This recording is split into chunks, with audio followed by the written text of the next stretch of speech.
Masayang araw ng Miyerkules mga kamam si ma'am. Siyempre maaga na naman po akong gumising kahit na walang pasok para mag-worship sa Panginoon at humingi ng gabay at lakas. So habang tulog pa si Daddy Christopher at ang aking mga anak, nag-prepare ako ng breakfast.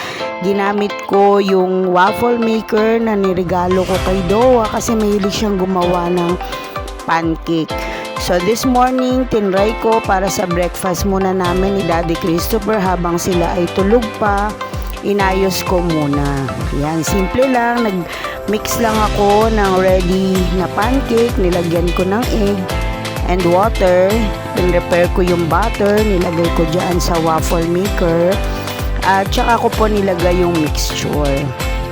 Siyempre dahil paborito ni Daddy Christopher ang cheese, nilagyan ko na yan ng melted cheese. Yan, para mas maging masarap. At syempre ang kapartner niyan, yung aming black coffee. Mabilis lang naman siya actually i-prepare.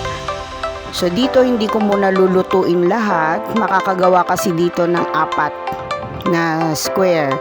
So medyo mabigat na siya sa tiyan, kaya tig-isa lang kami ni Daddy Christopher. At kapag nagising na si Doa, tsaka ko po lulutuin, or maybe siya na yung gagawa kasi mahilig siyang gumawa ng waffle. So nakagawa na rin siya, and then ayan, ready na yung aming breakfast ni Daddy Christopher kasi marami akong gagawin. Siya naman lalabas na for today. So simple lang din lutuin yung waffle maker na na-order ko sa Shopee. No tissue lang, tatanggalin mo lang yung mga excess. Yan, hindi siya binabasa kasi possible na masira. Ang pagtanggal lang din yan, meron ka lang ipipress na button. Pagka-press mo, pwede mo na siyang angatin. No, both side po yan, both side. Pagka natanggal mo na, lilinisin mo na yung ibang parts using tissue pa rin. Kaya mas mabilis lang siya at madali.